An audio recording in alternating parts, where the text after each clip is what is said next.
لیکن جب اللہ تعالیٰ اپنے رسولوں کے ذریعے ایک حجت قائم کر لیتے ہیں تو رسولوں کے آنے کے بعد پھر اللہ تعالیٰ کا یہ اصول ہے کہ اس قوم پر جس پر رسول بھیجا جا رہا ہوتا ہے اس کا پھر اللہ تعالیٰ محاسبہ اس طرح کر رہے ہوتے ہیں، چاہے وہ اللہ تعالیٰ اس پر اپنی طرف سے زلزلہ بھیج دے یا پھر ان رسولوں کے لوگوں کے ذریعے سے اللہ تعالیٰ ان کا قصہ تمام کر لے۔ یہ اللہ تعالیٰ کی اپنی مرضی ہے کہ اللہ تعالیٰ کیا چاہ رہے ہوتے ہیں۔ بخاری اور کافی جی دونوں کتابیں دین کی کتابیں نہیں، تاریخ کی کتابیں، تو اس وجہ سے دین تو قرآن سے لیں یا سنت سے۔ اعوذ باللہ السمیع العلیم من الشیطان الرجیم، بسم اللہ الرحمن الرحیم۔ ناظرین، ہم سورہ انفال کا ترجمہ تلاوت کر رہے ہیں اور آیت نمبر 11 سے سٹارٹ کر رہے ہیں۔ یہاں اللہ تعالیٰ فرما رہے ہیں، اور جب طاری کر رہا تھا وہ تم پر غنودگی تسکین کے لیے اپنی طرف سے، اور نازل کر رہا تھا تم پر آسمان سے پانی تاکہ پاک کر دے تمہیں اس سے اور دور کر دے تم سے نجاست شیطان کی، اور مضبوط کر دے تمہارے دلوں کو اور جما دے اس سے تمہارے قدم۔ یعنی آیت نمبر 11 میں جو اللہ تعالیٰ فرما رہے ہیں کہ ہم نے آپ پر غنودگی طاری کر دی، یعنی ایک سکون سا ہم نے آپ کو دے دیا، کیونکہ بندہ جب خوف کے عالم میں ہوتا ہے تو وہ اس کو نیند نہیں آتی، اور پھر جب خوف کے عالم میں ہوتا ہے تو وہ کچھ کر نہیں پا رہا ہوتا ہے، نیند اس کی اکھڑی ہوئی ہوتی ہے، اور پھر وہ کام سر انجام صحیح طریقے سے نہیں کر پاتا۔ پھر اللہ تعالیٰ فرما رہے ہیں کہ میں نے خود آپ پر تسکین نازل کر دی کہ آپ کا دل مطمئن رہے، اور آپ کو پر ایک نیند سی طاری کر دی کہ آپ اچھی طرح پھر اس کو سمجھ پائیں۔ پھر آگے اللہ تعالیٰ فرما رہے ہیں ہم نے آسمان سے پانی بھی نازل کیا، یعنی کوئی بارش وغیرہ بھی ہوئی، اور اس سے یہ ہوا کہ آپ کو پاک کر دے۔ اور شیطان جو ہے، یعنی شیطان ایک صفت کے طور پر ہے، شیطان کا یہ کام ہوتا ہے کہ وہ باتیں بناتا ہے، کوئی وسوسے دل کے اندر ڈالے گا، وہ کسی بھی شکل میں ہو سکتا ہے، جنوں میں سے بھی ہو سکتا ہے، انسانوں میں سے بھی ہوتا ہے۔ انسان بھی ہوتا ہے کہ ایسے ہوتے ہیں کہ آپ کے پاس آئیں گے اور کچھ نہ کچھ آپ کے دل کے اندر ایسا کوئی وسوسہ ڈال کے چلے جائیں گے، بات کر لیں گے۔ یہ انسان میں سے بھی اس طرح کے لوگ ہوتے ہیں۔ تو جو حضور صلی اللہ علیہ وسلم کے ساتھ تھے کہ وہ سارے اس طرح کے بھی نہیں تھے کہ جو وہ ایمان لائے اور وہ پھر اسی پر ڈٹے رہے۔ تو اللہ تعالیٰ فرما رہے ہیں کہ اس سے جب وہ اللہ تعالیٰ نے بارش کی تو وہ اس سے یہ بھی اللہ تعالیٰ نے کیا کہ شیطان کی جو نجاست تھی یا اس طرح کے جو وسوسات آپ کے دل میں ڈالے تو اس سے اس نے دور کر دیا۔ اس سے یہ بھی ہو سکتا ہے کہ کچھ لوگ ایسے بھی ہوں گے، یار یہ دیکھو کڑی دھوپ ہے، پانی تک ہمارے پاس نہیں ہے، ہمارے لیے تو اچھا تھا کہ ہمیں وہ مل جاتا گروہ جس کے پاس سامان تھا، اللہ تعالیٰ نے ہمیں تو ادھر آ کے لڑوا دیا ان سے، ابھی خالی بھوک پیاس میں ہم کیا لڑیں گے۔ تو یہ پانی کا نازل کرنا بھی اس طرح ہی تھا کہ آپ کی وہ خواہش جو ہے نا وہ پانی بھی آپ کے پاس پہنچ جائے۔ تو لہٰذا اللہ تعالیٰ فرما رہے ہیں کہ اس سے ہم نے شیطان کی نجاست بھی آپ سے دور کر دی کہ وہ آپ کے دل میں کوئی اس طرح کا وسوسہ ڈالے تو وہ اس کا وسوسے کا جواب ہے یہ، اور اس طرح تمہارے دل جما دے، مضبوط کر دے۔ پھر آگے اللہ تعالیٰ آیت نمبر 12 میں بتا رہے ہیں جب حکم دے رہا تھا تمہارا رب فرشتوں کو، یعنی پھر اللہ تعالیٰ یہاں فرشتوں سے مخاطب ہو کر اللہ تعالیٰ صلی اللہ علیہ وسلم کو وحی کے ذریعے بتا رہے ہیں کہ میں نے فرشتوں کو حکم کیا تھا کہ میں تمہارے ساتھ ہوں، لہٰذا تم ثابت قدم رہو۔ یعنی فرشتوں کو بھی اللہ تعالیٰ تسلی دے رہے تھے ہم تمہارے ساتھ ہیں، آپ مسلمانوں کا بچاؤ رکھیں اور ثابت قدم رہیں. اور میں ابھی ڈالے دیتا ہوں دلوں میں کافروں کے دہشت. یعنی جب آپ ضربے لگائیں گے ان کو ایسا لگے گا کہ یہ مسلمانوں کے ہاتھوں سے ضرب لگ رہی ہے، لیکن وہ حقیقت میں ملائک جو ہے نا وہ فرشتے ہی ان کو ضرب لگا رہے تھے. تو اللہ تعالیٰ فرما رہے ہیں کہ یہ ان کے دلوں میں پھر دہشت بیٹھے گی ایمان والوں کی. اسی لیے تو آگے کئی آیتوں میں بھی آتا ہے کہ ان کے دین نے اس کو اس طرح بنا دیا ہے لوگوں کو.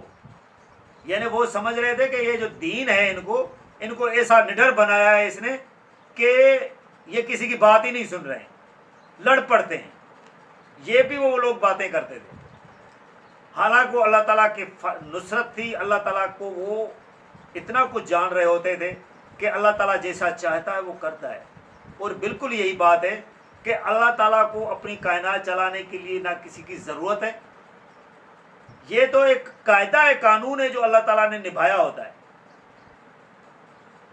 ورنہ اگر سزا دینے پہ آئے، جس طرح قانون چوری والے کو پکڑ لیتا ہے نا، تو اللہ تعالیٰ نے آزمائش کے طور پر کسی کو کچھ نہیں کہہ رہے ہوتے ہیں.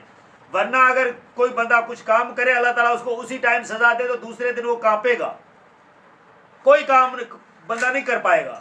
کہے گا کہ یار یہ غلط میں کام کر رہا ہوں نا تو یہ اللہ تعالیٰ مجھے پکڑ لیں گے. لہذا پھر اس طرح ہوتا ہے کہ وہ بندہ ہر ٹائم ڈر رہا ہوتا ہے. لیکن اللہ تعالیٰ نے ایک آزمائش رکھی ہوتی ہے، تو اس آزمائش کی وجہ سے اللہ تعالیٰ نہیں کہہ رہے ہوتے. لیکن جب اللہ تعالیٰ اپنے رسولوں کے ذریعے ایک حجت قائم کر لیتے ہیں تو رسولوں کے آنے کے بعد پھر اللہ تعالیٰ کا یہ اصول ہے کہ اس قوم پر جس پر رسول بھیجا جا رہا ہوتا ہے اس کا پھر اللہ تعالیٰ محاسبہ اس طرح کر رہے ہوتے ہیں. چاہے وہ اللہ تعالیٰ اس پر اپنی طرف سے زلزلہ بھیج دے، یا پھر ان رسولوں کے لوگوں کے ذریعے سے اللہ تعالیٰ ان کا قصہ تمام کر دے. یہ اللہ تعالیٰ کی اپنی مرضی ہے کہ اللہ تعالیٰ کیا چاہ رہے ہوتے ہیں. یہ آگے والے پر منحصر نہیں ہوتا، یا کسی نبی کے یہ اختیار میں نہیں ہوتا کہ وہ جس طرح چاہے گا اور پھر وہ اس طرح وہ کام کرے گا. اگر یہ اس طرح ہوتا تو وہ تو لوگ یہی چاہ رہے تھے نا کہ ہمیں دوسرا گروہ مل جائے. لیکن اللہ کیا بتا رہا ہے کہ اللہ تعالیٰ ثابت کرنا چاہتا، تو اللہ تعالیٰ چاہتا تھا کہ وہ دوسرے گروہ سے وہ لڑ پڑے. اور یہی پھر کام ہوا. جو کام اللہ تعالیٰ چاہ رہے ہوتے ہیں وہی کرتے ہیں.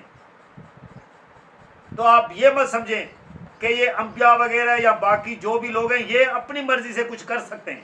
یہ کچھ نہیں کر سکتے. جب اللہ چاہتا ہے تو وہ کام وہی ہوتا ہے. پھر اللہ تعالیٰ فرما رہے ہیں کہ اللہ تعالیٰ نے پھر فرشتوں کو کہا سو تم ضرب لگاؤ ان کی گردنوں پر اور چوٹ لگاؤ ان کے جوڑ جوڑ پر.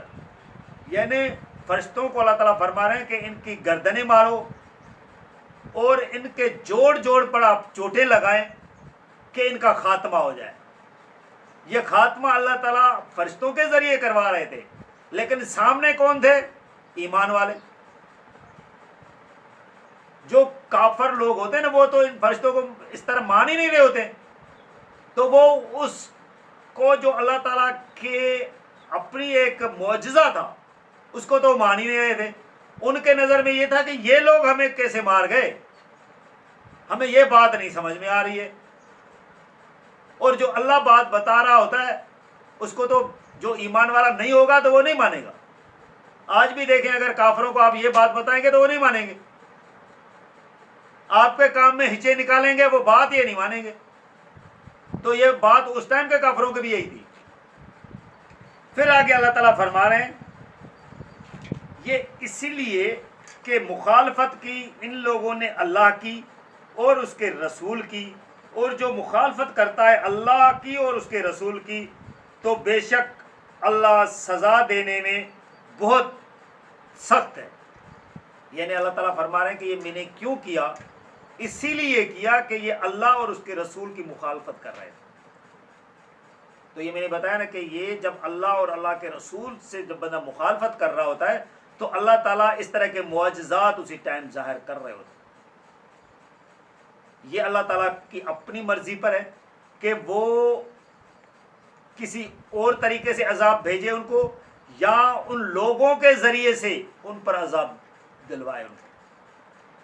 تو جب اللہ اور اللہ کے رسول کی جب کوئی قوم مخالفت کرتی ہے تو اللہ تعالیٰ پھر اس طرح کے عذابات دیتے ہیں۔ پھر اللہ تعالیٰ فرما رہے ہیں کہ جو اللہ اور اللہ کے رسول کی مخالفت کرے گا تو اللہ تعالیٰ ان کو بہت سخت سزا دیتے ہیں۔ تو یہ سزا کا ایک طریقہ تھا جو اللہ تعالیٰ نے اختیار کیا تھا وہاں۔ پھر اللہ تعالیٰ آگے فرما رہے ہیں یہ ہے تمہاری سزا، لہذا چکھو اس کا مزہ، اور بے شک منکرین حق کے لیے دوزخ کا عذاب بھی ہے۔ یعنی اللہ تعالیٰ فرما رہے ہیں کہ یہ جو سزا آپ منکرین حق کو ملی تھی، یہ تو سزا ان کو مل گئی تھی، لیکن ان کو قیامت کے دن دوزخ کا عذاب بھی ملنا ہے۔ یہ سزا ایکسٹرا ہے۔ دنیاوی سزا جو ہوتی ہے یہ منکرین کے لیے ایکسٹرا ہوتی ہے۔ اصل سزا جو دوزخ کا عذاب ہے وہ تو اللہ تعالیٰ نے دینا ہی دینا ہے بعد میں منکرین کو، انکار کرنے والوں کو، جو اللہ تعالیٰ کو اور اللہ تعالیٰ کے رسول کو نہیں مان رہے ہوتے ہیں، ان کے احکامات کو نہیں مان رہے ہوتے ہیں۔ یہاں جاوید احمد غامدی صاحب اس بارے میں کیا خیالات اپنے پیش کر رہے ہیں؟ بخاری اور کافی جی دونوں کتابیں دین کی کتابیں نہیں، تاریخ کی کتابیں۔ تو اس وجہ سے دین تو قرآن سے لیں یا سنت سے، یہ دونوں کتابیں تاریخ کی ہیں۔ آپ غلط جگہ چلے گئے ہیں۔ تاریخ کے معاملے میں آتھینٹسٹی کوئی نہیں ہوتی۔ زیادہ سے زیادہ یہ ہے کہ میری تحقیق یہ ہے، آپ کی تحقیق یہ ہے، اس سے آگے کچھ نہیں ہوتا۔ تو یہ ہسٹری ہے بنیادی طور پر۔ لوگوں نے غالباً کبھی امام بخاری کی کتاب اٹھا کے اس کا ٹائٹل بھی نہیں دیکھا۔ یہ جو بات میں عرض کر رہا ہوں انہوں نے ٹائٹل پہ لکھی ہوئی، یہ رسول اللہ اور رسول اللہ کے بعد کے زمانے کی یا زمانہ رسالت کی تاریخ لکھ رہا ہوں میں۔ انہوں نے کوئی غلطی نہیں کی، ہم نے اس کو مذہب کی کتاب بنا لی۔ تو ہسٹری کی کتاب ہے، اس ہسٹری کی کتاب میں بہت سی چیزیں زیر بحث آئی ہیں، ان کو ہم پڑھیں گے، ان کی تحقیق کریں گے۔ ان کے بارے میں آخری درجے میں بھی اگر کوئی آدمی یہ کہے کہ میرا پوری طرح اطمینان ہو گیا ہے فلاں بات کے اوپر، وہ اطمینان بھی خود امام بخاری کے بقول زیادہ سے زیادہ کیا ہے؟ ظن، گمان غالب۔ تو دین کا اس سے کوئی تعلق نہیں۔ دین پورا کا پورا بالکل یقینی ہے، اور وہ دو چیزیں ہیں، قرآن اور سنت۔ یہ بنیادی غلطی ہے جس میں تاریخ کو دین بنانے کی صحیح کی گئی۔ تو لہٰذا ناظرین، اخبار احاد کو چھوڑیں، قرآن کو پکڑیں۔ یہ اللہ تعالیٰ کے کلمات ہیں، ان کے منکر مت بنیں۔ پھر آگے اللہ تعالیٰ بتا رہے ہیں اے لوگو جو ایمان لائے ہو، جب مقابلہ ہو تمہارا کافروں سے، یعنی پھر ابھی ایمان والوں کو اللہ تعالیٰ مزید سمجھا رہے ہیں کہ جب آپ کا کافروں سے مقابلہ ہو میدان جنگ میں تو مت نے اپنی پیٹھ، یعنی ان کے پیٹھ لگا کے ان سے بھاگے نہ، نہیں آپ نے۔ یہ اللہ تعالیٰ ان کو موٹیویشن بتا رہے ہیں کہ جب جنگ ہو تو جنگ میں آپ نے لڑنا ہے، اس پہ یہ ہوگا تو یا تو جیتنا ہے یا مرنا ہے۔ مرنا اللہ کے نام پر ہی ہے، لیکن یہ پیٹھ پھیر کر بھاگنے کا کام اللہ تعالیٰ بتا رہے ہیں کہ یہ نہیں کرنا۔ تو یہ جو لوگ اس طرح کی مثلا پیٹھ دکھا رہے تھے، جنگ میں نہیں بھاگے، لیکن یہ جو پہلے جو اس طرح کی باتیں کر رہے تھے، تو پھر اللہ تعالیٰ نے ان کو اپنے ایک معجزات کے ذریعے نصرت دی، فتح بھی دی، اور پھر ابھی آپ اللہ تعالیٰ ان کو بتا رہے ہیں کہ نہیں، آپ لوگوں نے ابھی ایسے کرنا نہیں ہے، جہاں بھی آپ کا مقابلہ ہوگا آپ نے ڈٹ کر لڑنا ہے، پیٹھ نہیں دکھانی ہے آپ نے۔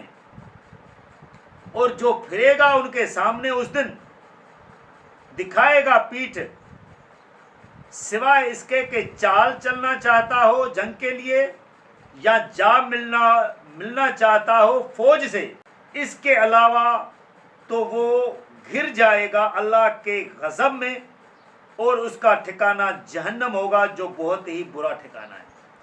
یعنی یہاں اللہ تعالیٰ فرما رہے ہیں کہ دو صورتوں میں آپ پیچھے ہٹ سکتے ہیں،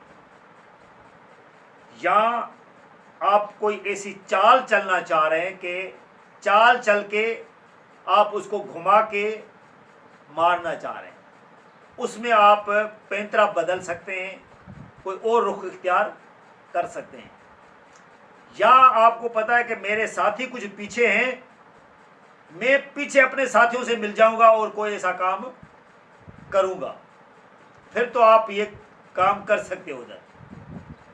ورنہ اگر آپ نے صرف یہ سوچنا ہے کہ میں نے اپنی جان بچانی ہے بھاگ کر، تو اللہ تعالیٰ فرما رہے ہیں تو پھر آپ کو میں نے بخشنا نہیں ہے، پھر آپ کا جو ٹھکانہ ہے وہ کیا ہوگا؟ جہنم ہوگا۔ یعنی اس پر بھی اللہ تعالیٰ بتا رہے ہیں کہ آپ کا ایمان اپنی جگہ پہ، لیکن آپ نے اللہ کے حکم کی عدولی کی ہے۔ اللہ تعالیٰ نے آپ کو کہا ہے کہ پیٹھ نہیں دکھانا، اور آپ پیٹھ دکھا کر بھاگ گئے۔ اللہ تعالیٰ کو ایمان والا وہ بندہ چاہیے جو اللہ تعالیٰ کے آپ آگے اپنی جان بھی گوا دے، اپنی جان کی بھی فکر نہیں کرنی ہے اللہ کے حکم کے آگے۔ تو یہ ایمان کا تقاضا ہوتا ہے کہ ایمان پھر اس طرح ہونا چاہیے۔ تو اسی لیے تو جو ایمان والے تھے وہ اپنی جانیں بھی گواتے تھے، رشتہ داروں کے ساتھ لڑ پڑتے تھے، کیونکہ وہ اللہ کی خاطر ہی کام کر رہے ہوتے تھے۔ اگر آپ کوئی بھی کام اللہ کی خاطر کر رہے ہیں تو اللہ تعالیٰ آپ کو ثواب دے دیں گے، اور آپ اگر وہ کام کسی اور کام کی خاطر کر رہے ہیں، رشتہ داری کی خاطر کر رہے ہیں یا کوئی اور کام کی، اگر اس طرح ہوتا تو جو ابو طالب تھے، حضرت علی کے والد تھے، انہوں نے تو بہت ہیلپ کی تھی حضور صلی اللہ علیہ وسلم کی، لیکن وہ ہیلپ تھی رشتہ داری کی خاطر، ایمان کی خاطر نہیں تھی۔ تو اللہ تعالیٰ کے یہاں کوئی ہیلپ قابل قبول نہیں ہے۔ رشتہ دار کے طور پر ہیلپ کی ہے، ٹھیک ہے، اپنا بھتیجا سمجھ کے ہیلپ کی ہے، قومیت لیول پہ اس نے ہیلپ کی ہے، وہ علیحدہ چیز ہے، لیکن جو ایمانی ہیلپ ہے تو دیکھیں جو انصاروں نے، چاہے رشتہ دار بھی نہیں تھے لیکن انہوں نے اپنے گھر کا آدھا سامان تک دے دیا تھا، تو وہ جو اللہ کی خاطر انہوں نے ہیلپ کی تو اللہ تعالیٰ کے ہاں اس کا ثواب پائیں گے۔ تو کوئی بھی کام ہو جس کام میں اللہ پیش نظر ہے تو وہ کام اللہ کے ہاں مقبول ہے۔ تو لہٰذا ناظرین، ہم یہ ویڈیو آیت نمبر 16 پر کنکلوڈ کر رہے ہیں۔ آگے سورہ انفال میں اللہ تعالیٰ آیت نمبر 17 سے کیا بتا رہے ہیں ہم آپ کو اگلی ویڈیو میں بتائیں گے۔ جزاک اللہ۔